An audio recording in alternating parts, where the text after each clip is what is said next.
Saya mau ngambil blank.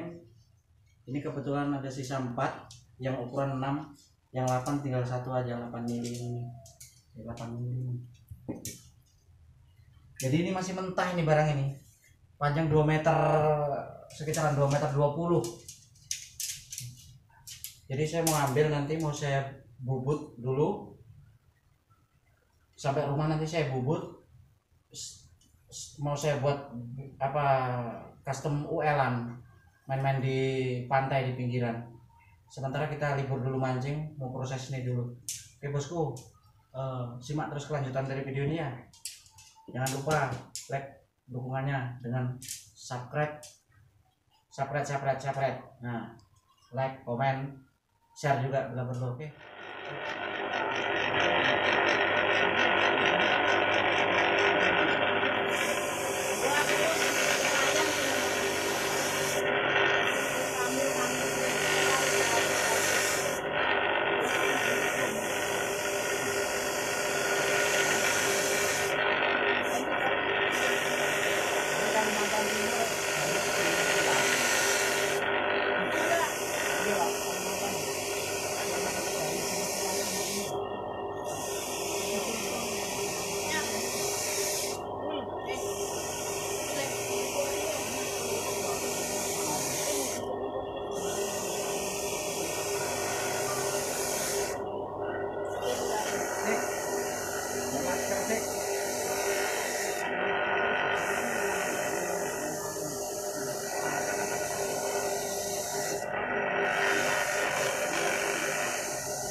Finishingnya harus dilakukan dengan amplas air, Mas Bro.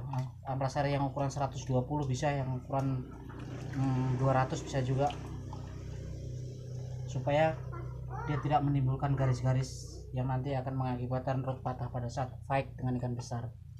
Oke, lanjut ya.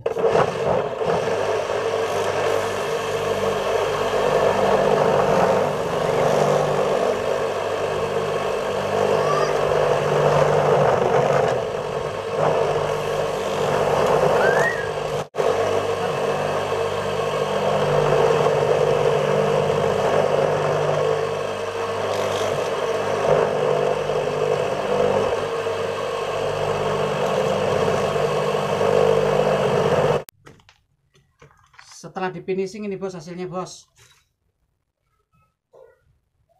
hampir ketemu pangkal, terlalu keras.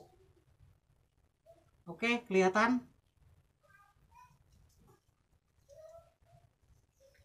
Ini sutat berbahan karbon, ringan, kuat, tidak mudah patah saat fake, tapi dengan catatan cara penyerutan yang benar. Dia tidak bisa ada, istilahnya ada garis-garis, dia betul-betul halus, betul-betul halus dibikin. Bila terjadi ada goresan sedikit aja, itu yang akan nanti mengakibatkan fight dengan ikan besar, putus dia punya rod, punya joran. Jadi betul-betul harus di finishing dengan air, dengan amplas 120 atau 200 boleh. Ini ujungnya nih. Bertemu bos. Oke, mantap. Kita lanjut proses selanjutnya, pemasangan ring set, reel set, dan busa Eva. Ikuti terus kelanjutan videonya.